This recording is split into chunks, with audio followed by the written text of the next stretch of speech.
Hi, beautiful souls. This message today is for the healers and the teachers. And those of you who know your path or have found your calling and are not yet offering it to people. And if this is you, I have a message. I was reminded of it from this beautiful event that I was invited to lead a sound bath meditation journey for a corporate wellness day.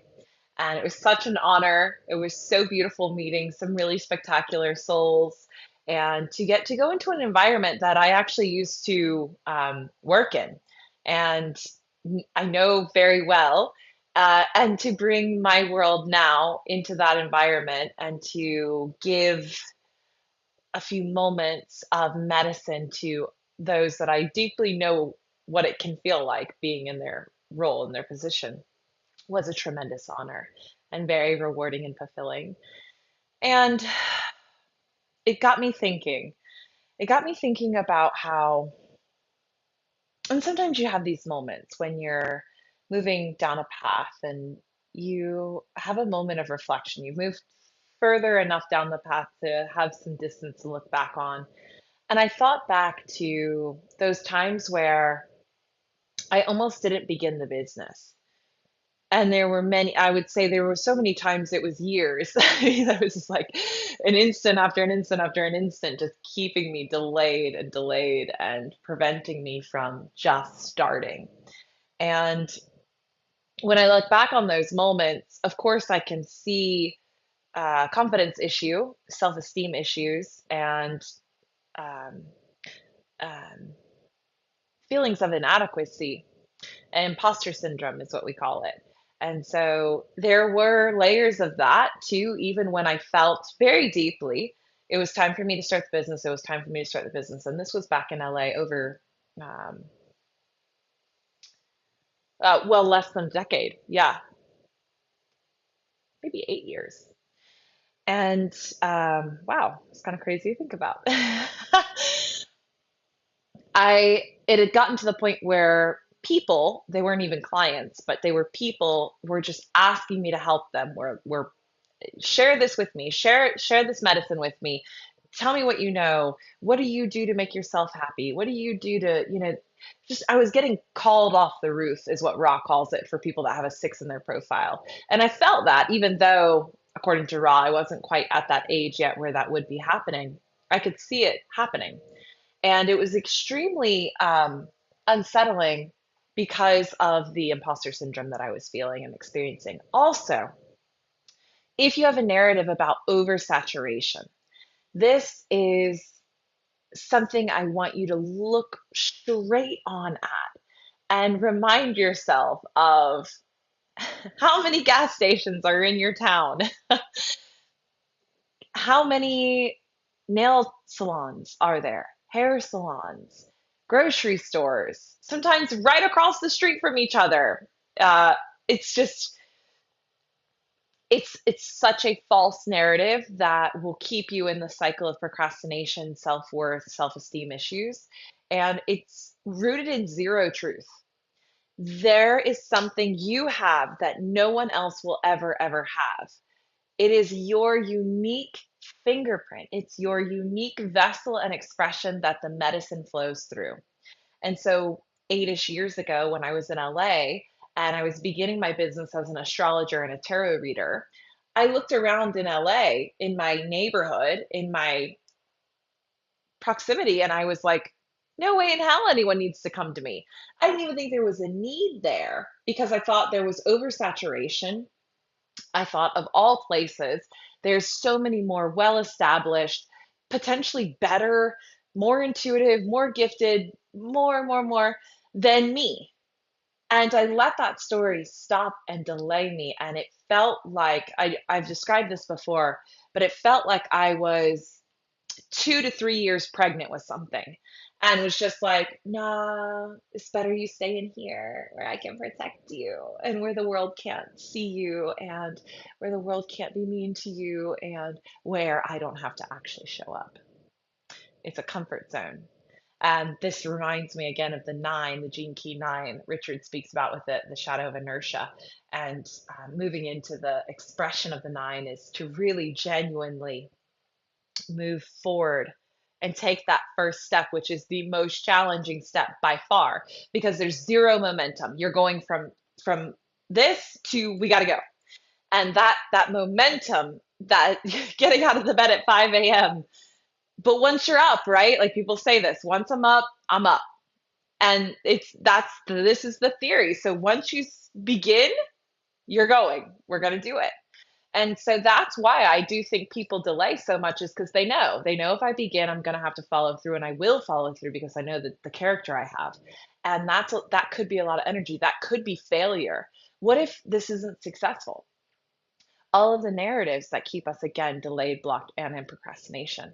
But I really want you to debunk the narrative, if you are a healer or a teacher or someone who is being called off the roof to come and share and guide and help others to serve, and you're using those narratives of oversaturation. It's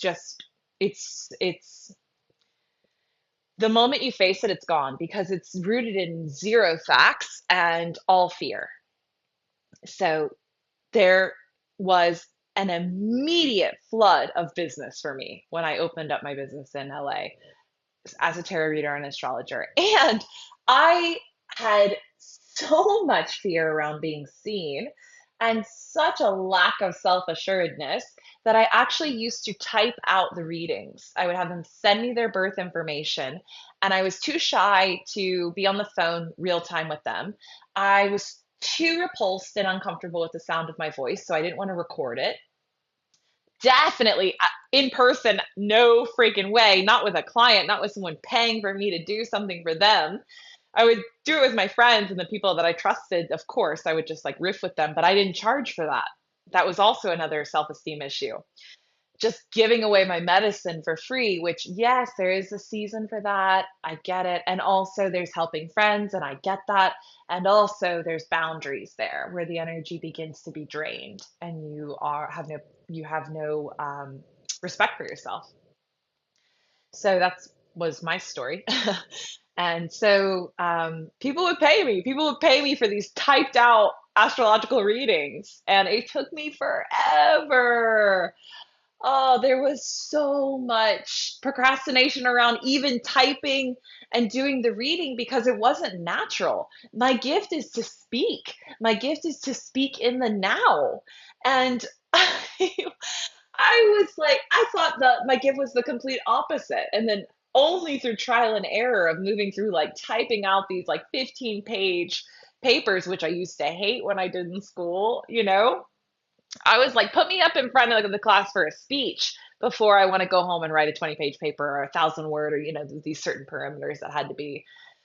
Oh, so that wasn't working. But at the same time, I began and I was committed and I was devoted. And eventually, the path led me to another uncomfortable place where I was so delayed on getting my readings done, but I was getting paid, but I also wasn't getting paid enough. So I was seeing the workload here and what I'm getting paid, because I don't value myself and value what I'm giving, is equaling out to where I'm actually being drained by something that I love. So instead of quitting and saying, I must not love this because it's draining me, I said, okay, I've got to record this. Like, if I could just speak it and not have to type it, go back and spell check and all the grammar and all of that, if I could just speak, it'll be easier. So I pivoted and started doing recordings, and I would send 40-minute recordings, 60-minute recordings to people. And all of the feedback I got was, oh my God, I listen to this reading once a week just to help keep my compass in alignment. Sometimes I fall asleep listening to you so that it programs my subconscious mind. I love your voice. I love your humor. I love how you laugh at yourself. I love the way you get excited about certain things and the way you give examples about certain things. And it was just like a resounding keep talking from the universe. And I was like, wow. So not only did they pay me for a session, but they actually loved it. They liked it. They listened to it. Like, it was amazing. So it was, and then the next step was to do it real time, to do it on the phone, to do it live where they could ask me a question and I needed to improvise. I needed to trust that I would know the answer and or could find it and or could be honest and say, great question. I don't know what that means. And that took a lot of humility. And that I also realized was something that was delaying me is um, what do I do if they ask me something I don't know? And I have to admit it. My disco ball is shining on me now. um, and that takes humility. I think a really powerful leader is authentic and says, great question. I'm going to look into that. And you look into it too. And we'll come back and we'll compare notes because this is a great learning experience. So, going to the phone sessions and raising my prices all along the way. And then it wasn't really, I started working events and that got me comfortable with the one to one. And then I saw, I mean, oh my God, the satisfaction of someone sitting down and getting a 15-minute tarot reading with me. Shadows cracking me up. Getting a 15-minute tarot reading with me and then watching their energy completely shift and change got me really excited. I mean, it made me feel like an immediate reward for what I just shared. And I realized, oh, I actually thrive in real time. I speak through the now. And of course, I didn't find human design till later, but I have the channel of power and charisma in the now. So, like, of course. But I love that I've gotten to experience the journey of not embracing that and actually thinking that it was my shadow to have to improvise and speak in the now. Um, and now I appreciate it so much more because I kind of chuckle thinking back to like, remember when you didn't think that was your gift? And now it's like something I rely on fully. Another stretchy layer of that has been the Phoenix Diaries, has been my my commitment and my desire to show up for this every day and to basically flow, see what comes up, see what needs to be said, and to just share. And sometimes I have no idea what I'm even going to speak about, but that's kind of cool too. So, the imposter syndrome is something you need to check out and look at as well if that is keeping you from beginning or doing the thing that you feel called to do. Um, I feel like there could be so many, like a whole series on this because there's so many layers and there's so many steps, as I've kind of mentioned. But I'll finish with the last final one. When I moved here back, I grew up here, but when I moved back here to North Carolina, I began to realize and take clients in person, and I saw that my some of my greatest intuitive powers, and this is across the board for all of us, some of our greatest instincts are in the animalness of us, where we can smell and see and nearly touch another. So I realized finally my business that had been at a distance for so long and with the occasional events or pop-ups was actually going to shift 100% to all in person. Maybe I would say right now my business is probably 95% in person. 5% is my international clients or clients that are traveling, or when I'm traveling, we stay connected through sessions virtually. And then I do classes and trainings online as well. So that kind of makes up for the five, maybe it's like 5 or 8%. So it's amazing. Excuse me. Excuse me. It's amazing to have seen the shift from, oh my God, spirits here. It's amazing to have seen the shift and to have seen my business evolve in the way that it has and did, and um, to just consistently trust and know that that is me leaning into my gift further. And you don't have to have it all figured out when you begin. And this is one of the other really big things that I would say. Just beginning, just taking the step, for me, even accepting money for my passion was really, really challenging. And I know a lot of you will connect to this. I know because I coach you through it. So I get it.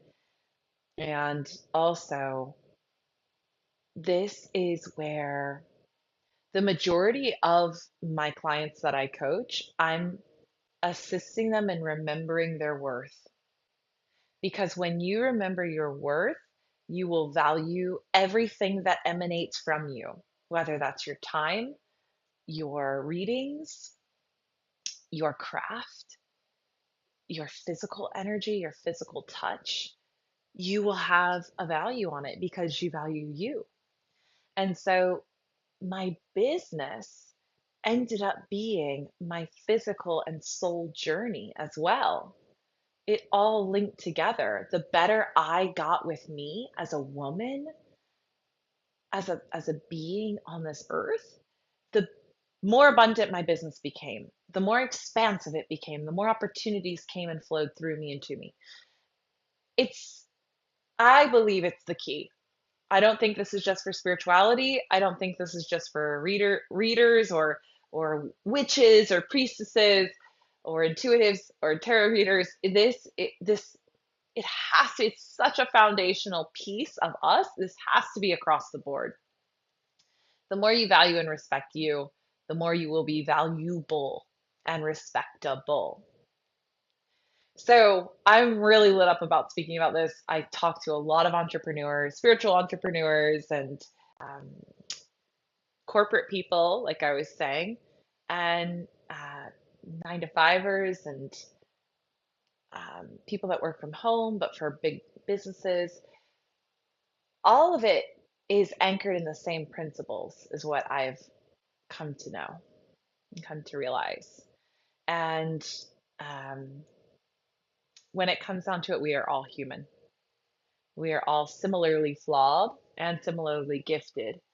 And um, we all have very similar challenges that we have to lean into in order to impact and touch the people that we are here for.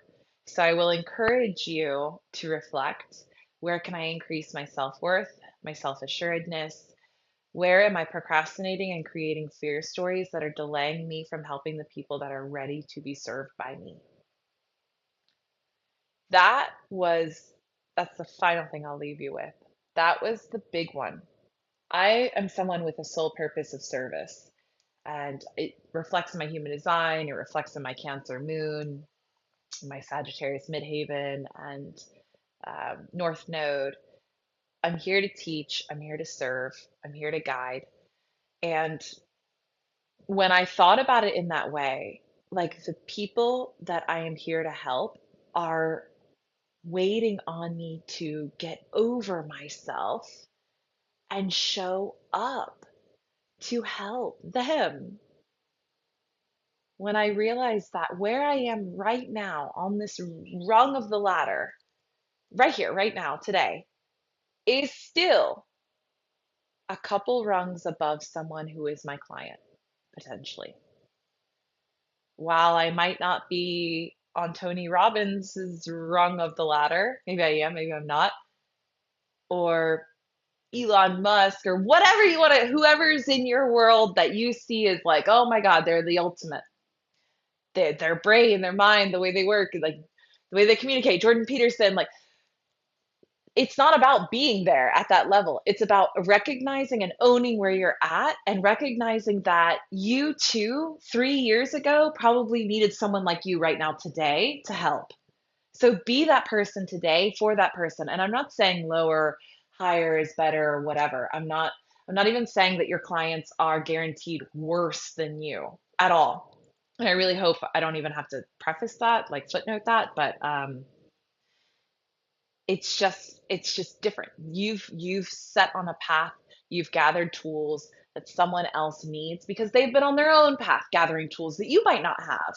But the whole concept of you being a reader, a teacher, a guide, a coach, a mentor is that you own the rung of the ladder, the ladder you've chose, and you share what you've gathered, and also hope that you can lift your students to where, well, they have to lift themselves as well, but you can co-create an expansion together where they then are on your shoulders, teaching you, guiding you, sharing with you, going further than you could have gone. This is the ultimate success, the ultimate. And it is a prosperity mindset. It is a abundance mindset. It is shifting from the fear and lack that this is an oversaturated field. Why am I special or different? Who even cares anyway? And going into it's me. I am the only me that I know that's designed this way physically, emotionally, with my humor, with my experiences, with my tone of voice. Everything is all me. That's what I have. That's my determining factor, right? So lean into that, lean into those gifts. And if you've started and it's feeling hard, perhaps there's a nugget of medicine in that story that I shared with you.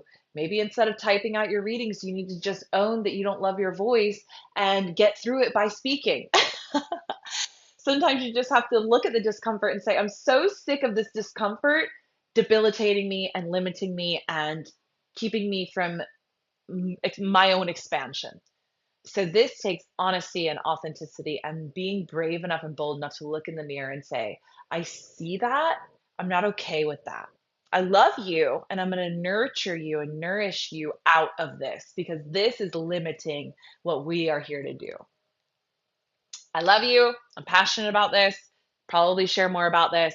Happy day 38 from the Phoenix Diaries and my afternoon sunshine in my office. Bye.